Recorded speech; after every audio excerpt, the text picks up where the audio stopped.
இயேசு கிறிஸ்துவின் இனிய நாமத்தில் வாழ்த்துக்கள். இந்த நாளிலும் மத்தேயு எழுதின சுவிசேஷம் 28வது அதிகாரம் 1ஆம் வசனத்திலிருந்து 5ஆம் வசனம் வரையிலும் நாம் தியானிக்கப் போகிறோம். தூதன் அந்த ஸ்திரீகளை நோக்கி, நீங்கள் பயப்படாதிருங்கள் என்கிற தலைப்பின் கீழாக இந்த செய்தியை நாம் கற்றுக்கொள்ள முடியும். ஓய்வு நாள் முடிந்து வாரத்தின் முதல் நாள் விடிந்து வருகையில் ஒரு விடியல் உண்டாகிறது. மகதலேனா மரியாளும் மற்ற மரியாளும் கல்லறையை பார்க்க வந்தார்கள். 2ஆம் வசனத்தில் பூமி மிகவும் அதிரும்படி கர்த்தருடைய தூதன் வானத்திலிருந்து இறங்கி வந்து வாசலில் இருந்த கல்லை புரட்டி தள்ளி அதின்மேல் உட்கார்ந்தான். அவனுடைய ரூபம் மின்னல் போலவும் அவனுடைய வஸ்திரம் உறைந்த மலையைப் போல வெண்மையாகவும் இருந்தது. கல்லறையின் வாசலில் இருந்த கல்லை புரட்டி தள்ளினான். இயேசு எழுந்திருக்க வேண்டும் என்பதற்காக அவன் இந்த கல்லை புரட்டி தள்ளவில்லை. எதற்காக புரட்டி தள்ளினான் என்று சொன்னால், தூதன் அந்த ஸ்திரீகளை நோக்கி, நீங்கள் பயப்படாதிருங்கள், சிலுவையில் அறையப்பட்ட இயேசுவை தேடுகிறீர்கள் என்று அறிவேன். அவர் இங்கே இல்லை, தாம் சொன்னபடி உயிர்த்தெழுந்தார். கர்த்தரை வைத்த இடத்தை வந்து பாருங்கள். அதாவது அவர்கள் வந்து பார்த்து இயேசு கிறிஸ்துவினுடைய சரீரம் இங்கே இல்லை என்று சொல்லி அவர்கள் அறிந்து கொள்வதற்காக, அவர்கள் பார்ப்பதற்குத்தான் கல்லை புரட்டி தள்ளினானே ஒழிய அதற்கு முன்னமே இயேசு கிறிஸ்து உயிரோடு கூட அவர் எழுந்து விட்டதை இந்த பகுதியிலே இருந்து நாம் தெரிந்து கொள்ள முடியும். 4வது வசனத்திலே காவலாளர் அவனுக்கு பயந்ததினால் திடுக்கிட்டு செத்தவர்கள் போலானார்கள் என்று பார்க்கிறோம். இப்போது இந்த இடத்துல காவலாளிகள் தான் ரொம்ப பயத்தில் இருக்கிறாங்க தூதனை பார்த்து. ஏன்னா அந்த தூதன் இறங்கி வரும்பொழுதே பூமி மிகவும் அதிருகிறது. அவன் வாசல்ல இருந்த கல்லை வேகமாக ஒரு ஆளே புரட்டி தள்ளிடுறான். அவனுடைய ரூபம் மின்னல் போல இருக்குது. அவனுடைய வஸ்திரம் உறைந்த மலையை போல வெண்மையாக இருக்குது. இப்போ பயந்து போய் கிடக்கிறது காவலர்கள் தான் பயந்து இருக்கிறாங்க. அவங்க திடுக்கிடுத்து செத்தவர்களைப் போல விழுந்து கிடக்கிறார்கள். ஆனால் இங்கே தூதன் யாரை தேற்றுகிறான் என்று சொன்னால், வசனம் 5 தூதன் அந்த ஸ்திரீகளை நோக்கி, நீங்கள் பயப்படாதிருங்கள் என்று சொல்லுகிறதை பார்க்கிறோம். ஒரு தூதனினுடைய பிரசன்னத்திலேயே மனிதர்கள் பயந்தால் தேவனுக்கு முன்பாக நிற்கும் பொழுது என்ன செய்வார்கள்?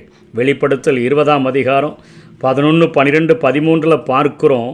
அந்த வெள்ளை சிங்காசன நியாய தீர்ப்பு நடக்கும் பொழுது வெள்ளை சிங்காசனத்தின் மேலே வீற்றிருக்கிற ஆண்டவருக்கு முன்பாக மரித்தோராகிய சிறியோர் முதல் பெரியோர்கள் வரை எல்லாரும் நிற்கணுமே. சமுத்திரம் தன்னில் உள்ள மரித்தோரை ஒப்புவித்து விடுமே. மரணமும் பாதாளமும் தங்களில் உள்ள மரித்தோரை ஒப்புவித்து விடுமே. யாவரும் தங்கள் தங்கள் கிரியைகளின்படி நியாயம் தீர்க்கப்படுவார்களே. இங்கே ஒரு தூதனை பார்த்ததற்கே ரோகம் அங்கே உள்ள போர் சேவகர்கள் விழுந்து கிடக்கதை பார்க்கிறோம். மனித வரலாற்றின் மிகப்பெரிய ஒரு நாளானது அங்கே விடிந்திருக்கிறதை நாம் பார்க்கிறோம். அது பயத்துக்கல்ல, அது சந்தோஷத்துக்கான நேரம். ஆண்டவரை விசுவாசிக்கிற ஒவ்வொருவருக்கும் இயேசு கிறிஸ்துவினுடைய அந்த உயிர்த்தெழுதல் பயத்தை அல்ல, சந்தோஷத்தை கொடுக்கக்கூடியதாக இருக்கிறது. அவரை விசுவாசிக்காத, அவருடைய உயிர்த்தெழுதலை விரும்பாத மற்ற உலக மனிதர்களுக்கோ அது பயத்தை கொடுக்கக்கூடியதாக இருக்கிறது என்கிற கருத்தை இங்கே ஆவியானவர் தெளிவுபடுத்துகிறதை பார்க்கிறோம். ஒரு மிகப்பெரிய நாள் விடிந்திருக்கிறது. வரலாற்றிலேயே ஒரு மிகப்பெரிய ஒரு ஆச்சரியம் இங்கே உண்டாயிருக்கிறது. ஆனால் அங்கே போர் சேவகர்களுக்கு அது மிகுந்த பயத்தை கொண்டு வருகிறது. ஆனால் அவருடைய பிள்ளைகளுக்கு தேவதூதன் சொல்லுகிறான், பயப்படாதிருங்கள் என்று தேற்றுகிறதை பார்க்கிறோம். தூதன் காவலாளிகளை பார்த்து சொல்லாமல் இயேசுவை தேடிக்கொண்டிருந்த பெண்களுக்கே அவ்வாறு சொல்லுகிறதை நம்ம பார்க்கிறோம். இன்றைக்கி பிற மனிதர்கள் பயப்படுகிறவைகளுக்காக கிறிஸ்துவினுடைய சீஷர்கள் பயப்பட வேண்டிய தேவையில்லை. அவர்கள் சந்தோஷப்படுகிறதற்கான காரணமே பிறர் பயப்படுகிறதற்கான காரணமாக இருக்கக்கூடாது. அதாவது நம்ம இன்றைக்கு ஒருவேளை ஆண்டவர் நமக்கு செய்கிற காரியங்களை குறித்து நம்ம சந்தோஷப்படும் பொழுது ஆண்டவரை ஏற்றுக்கொள்ளாதவர்கள் அது பயப்படுகிறதற்கான சூழ்நிலைகளை அவர்களுக்கு அது உருவாக்கக்கூடியதாக இருக்கிறது என்பதை இந்த பகுதியானது காட்டுகிறதை பார்க்கிறோம். யோவான் 16, 20ஆம் வசனம், 21ஆம் வசனம், 22ஆம் வசனத்தில் மெய்யாகவே மெய்யாகவே நான் உங்களுக்கு சொல்லுகிறேன், நீங்கள் அழுது புலம்புவீர்கள், உலகமோ சந்தோஷப்படும். நீங்கள் துக்கப்படுவீர்கள், ஆனாலும் உங்கள் துக்கம் சந்தோஷமாக மாறும் என்று ஆண்டவர் சொல்லுகிறார். அதாவது சிலுவையில் அவரை அறையும் பொழுது போர்ச்சவர்களுக்கெல்லாம் மிகுந்த சந்தோஷமாக இருந்துச்சு. ஆனால் அவரை ஏற்றுக்கொண்டு அவருடைய பிள்ளைகளெல்லாம் தூரத்தில் நின்று அழுது கொண்டு அவர்கள் நின்ற காரியங்களை பார்க்கிறோம். நீங்கள் அழுது புலம்புவீர்கள், உலகமோ சந்தோஷப்படும். அவரை சிலுவையில் அறையணும்னு சொல்லி ஒப்பு கொடுத்த எல்லாருக்குள்ளேயும் பயங்கரமான சந்தோஷம். அந்த நேரத்தில் நீங்கள் துக்கப்படுவீர்கள், ஆனாலும் உங்கள் துக்கம் சந்தோஷமாக மாறும் என்று சொன்னாரே, அந்த காரியம்தான் இப்போ நடந்திருக்குது. ஸ்திரீயானவளுக்கு பிரசவ காலம் வந்திருக்கும் பொழுது அவள் துக்கமடைகிறாள். பிள்ளை பெற்றவுடனே ஒரு மனுஷன் உலகத்தில் பிறந்தான் என்கிற சந்தோஷத்தினால அப்புறம் உபத்திரவத்தை நினையாள். அந்த காரியம்தான் இப்போ உங்களுக்கு நடந்திருக்குது என்று சொல்லி இங்கே தூதன் அவர்களை பார்த்து பயப்படாதீங்கள், ஆண்டவராகிய இயேசு உங்களோடு கூட இருக்கும் பொழுது சொல்லியிருந்தார்ல, ஸ்திரீயானவளுக்கு பிரசவ காலம் வந்திருக்கும் பொழுது அவள் துக்கமடைகிறா. பிள்ளை பெற்றவுடனே இப்போ இயேசு கிறிஸ்து உயிர் தெழுந்ததின் நிமித்தமாக நீங்கள் சந்தோஷத்தினால நிரம்புங்க, பயப்படாதுங்கன்னு சொல்லி இங்கே தூதன் சொல்லுகிறதை பார்க்கிறோம். அதுபோல் நீங்களும் இப்பொழுது துக்கமடைந்து இருக்கிறீர்கள், நான் மறுபடியும் உங்களை காண்பேன், அப்பொழுது உங்கள் இருதயம் சந்தோஷப்படும், உங்கள் சந்தோஷத்தை ஒருவனும் உங்களிடத்திலிருந்து எடுத்து போட மாட்டான் என்று சொல்லி அந்த காரியங்களை இங்கே நாம் நினைவு கூர்ந்து படிக்க முடியும். யோவான் 20ஆம் அதிகாரம் 20ஆம் வசனத்தினுடைய பின்பகுதியில் சீஷர்கள் கர்த்தரை கண்டு சந்தோஷப்பட்டார்கள்.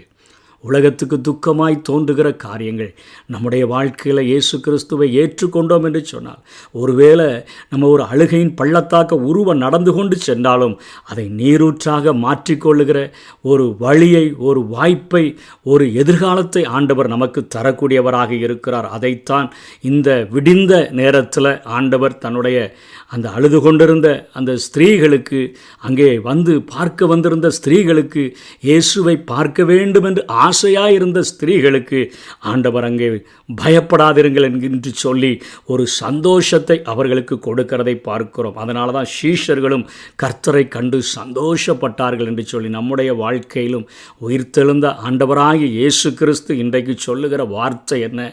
நீங்கள் பயப்படாதிருங்கள், நீங்கள் பயப்படாதிருங்கள். நீங்கள் உலகம்தான் என்ன பயப்படணும், உலக வானத்திலும் பூமியிலும் சகல அதிகாரம் எனக்கு கொடுக்கப்பட்டிருக்கிறபடினால நீங்கள் சந்தோஷப்படுங்க, நான் உங்களை திக்கற்றவர்களாய் விடேன், நான் உங்களிடத்திற்கு வருவேன் என்று சொல்லி தேற்றி நம்முடைய பயங்களை நீக்கி நமக்கு பயமுள்ள ஆவியை தராமல் பலமும் அன்பும் தெளிந்த புத்தியுமுள்ள ஆவியை தந்து அவர் நம்மை ஆசீர்வதிக்க விரும்புகிறார். பயப்படாதிருங்கள் என்று சொல்லி ஆண்டவர் நம்மை தேற்றுகிறார். கர்த்தர் தாமே நம்மை ஆசீர்வதிப்பாராக.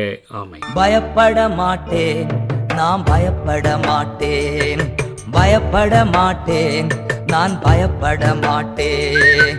இயேசு என்னோடு இருப்பதனால், இயேசு என்னோடு இருப்பதனால்